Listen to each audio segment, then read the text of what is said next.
Hello friends, in the video la CA Inter paper number 4 cost and management accounting adula cost accounting system illustration 7 பார்க்கலாம். Following are the figures extracted from the cost ledger of the manufacturing unit. என்னென்னலாம் கொடுத்துருக்காங்கன்னா stores அப்படின்னு கொடுத்தா அந்த stores ledger இருக்குல்ல அதுக்கு ரிலேட்டடான இன்ஃபர்மேஷன்ஸ்லாம் கொடுத்துருக்காங்க. Opening balance, purchase, transfer from WIP. Transfer from WIPனா WIPயிலிருந்து மறுபடியும் ஸ்டோர்ஸுக்கு வருது. ஸோ இது ரிட்டன் அப்போ வந்து இந்த சைடு வரும். இஸ்யூ டு WIPக்கு வந்து இஸ்யூ பண்ணுறோம், ஸ்டோர்ஸ்லேருந்து WIPக்கு போகும்.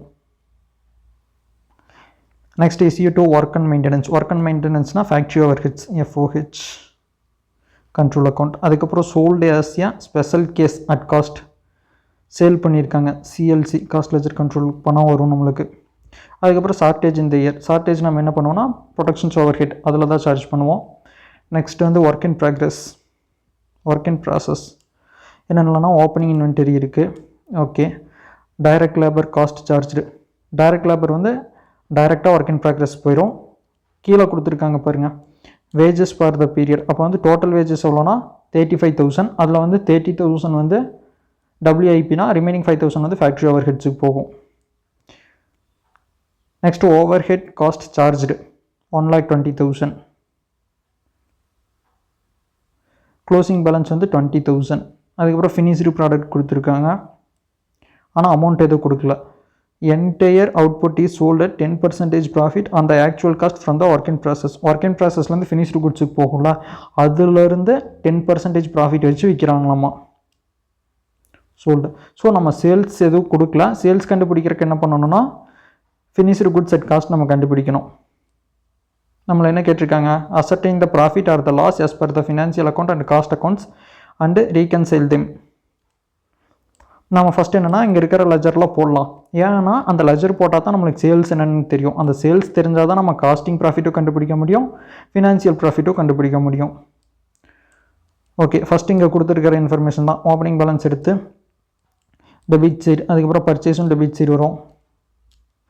ஒர்க் இன் ப்ராசஸ் ரிட்டர்ன் பண்ணியிருந்தாங்களா, அப்போ வந்து ஸ்டோர்ஸ்குள்ளே வருது. ஸோ இங்கே இன்கமிங்கெல்லாம் இந்த சைடுங்க வந்தால் டெபிட்டு, போனால் கிரெடிட்டு. நெக்ஸ்ட் எதெல்லாம் போகுது, இஸ்யூ டு WIP, அதுக்கப்புறம் ஃபேக்ட்ரி ஓவர் ஹெட்ஸு, அதுக்கப்புறம் ஸ்பெஷல் சேல்ட்டுக்கு வந்து 2 CLC, அதுக்கப்புறம் ஷார்ட்டேஜ் வந்து 2 by over heads control account. Shortage இது over heads control account. Next remaining இருக்கிறது வந்து பை பேலன்ஸ் கேரி டவுன் 37,000. இது வந்து என்னவாக இருக்குன்னா க்ளோசிங் ரா மெட்டீரியல்ஸாக இருக்கும் 37,000.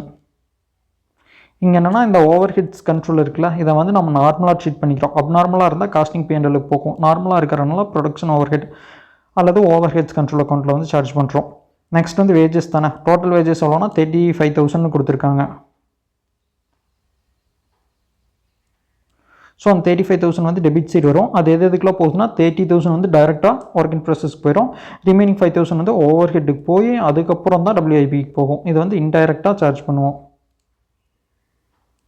நெக்ஸ்ட்டு நான் ஓவர் ஹெட் கண்ட்ரோல் அக்கௌண்ட்டா, இந்த ஓவர் ஹெட் கண்ட்ரோல் அக்கௌண்ட் எதுவும் கொடுக்கல. கொடுத்துருக்கிற இன்ஃபர்மேஷன்ஸ்லாம் பார்த்து போட வேண்டியது தான்.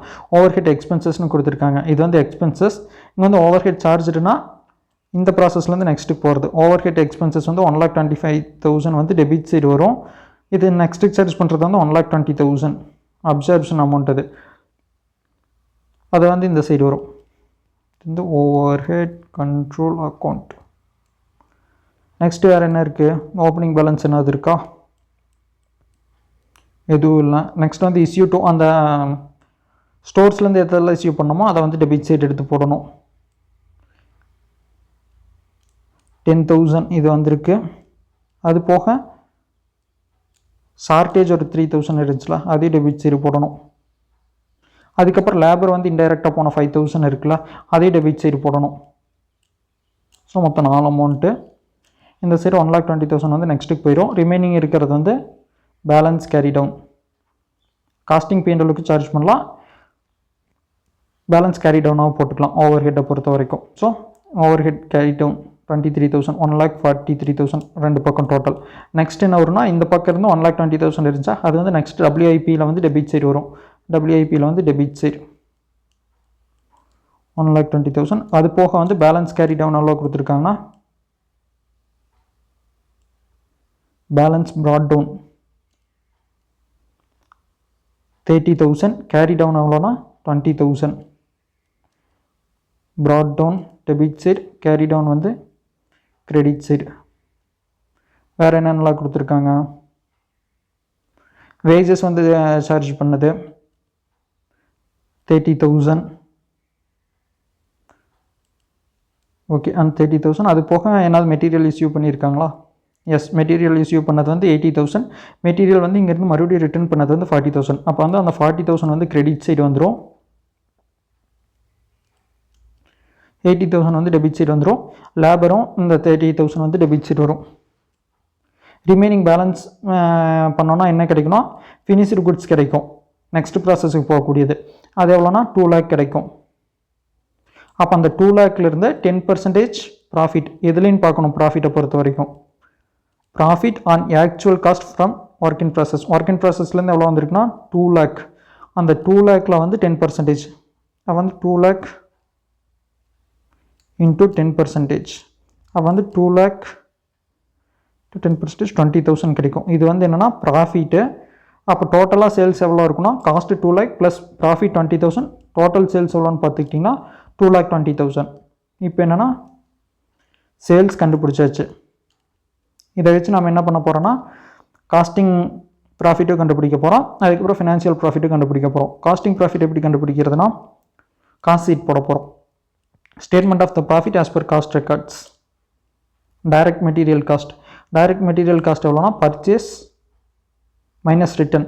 பர்ச்சேஸ் எவ்வளோ பண்ணியிருக்கோம் 80,000. ரிட்டன் எவ்வளோ பண்ணியிருக்கிறோன்னா 40,000. ஒர்க் இன் ப்ராசஸ்க்கு வந்து எவ்வளோ யூஸ் பண்ணால் தானே இங்கே எடுத்துக்கோம். 80,000 மொத்தம் பர்ச்சேஸ் பண்ணது, அதில் வந்து 40,000 வந்து ரிட்டன் பண்ணிட்டோம்.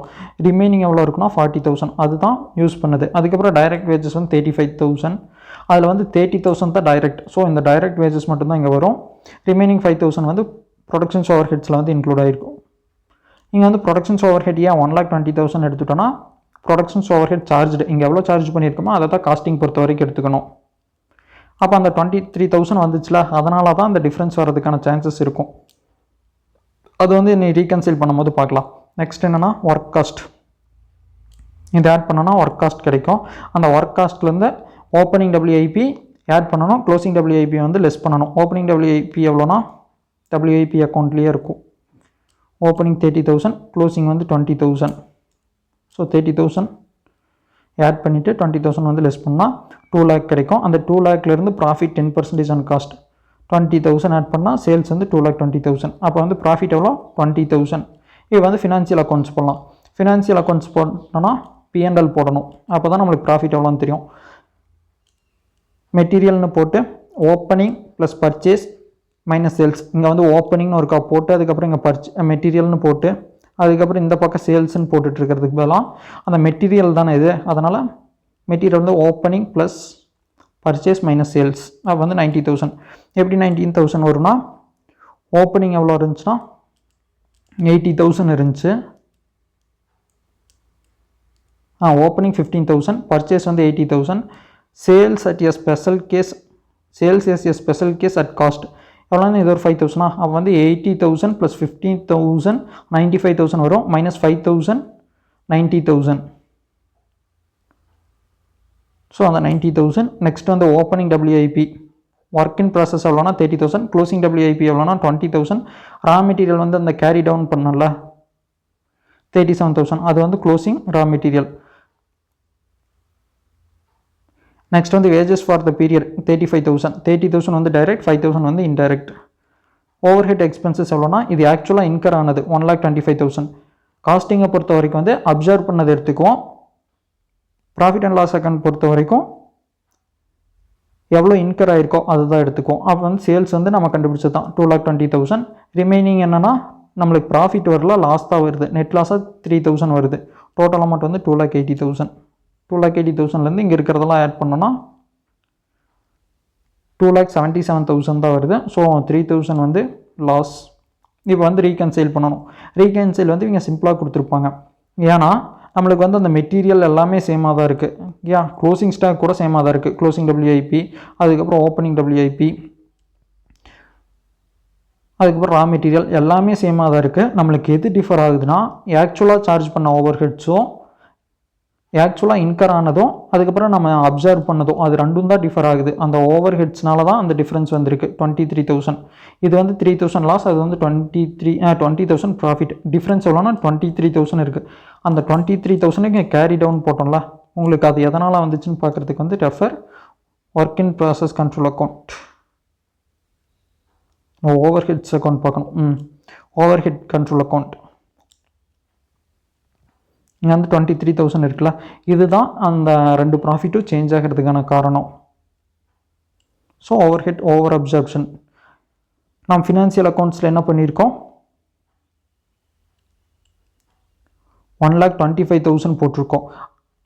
காஸ்டிங்கில் வந்து கம்மியாக போட்டிருக்கோம். அப்போ வந்து ஃபினான்சியல் அக்கௌண்ட்ஸில் வந்து அதிகமாக அப்சர்வ் பண்ணியிருக்கோம். ஸோ இது வந்து ஓவர் ஹெட்ஸ் ஓவர் அப்சர்வ்டு அப்படின்னு போட்டு 23,000. அப்போ வந்து காஸ்ட் அக்கௌண்ட்ஸ் அளவுக்கு வந்துடும் 20,000.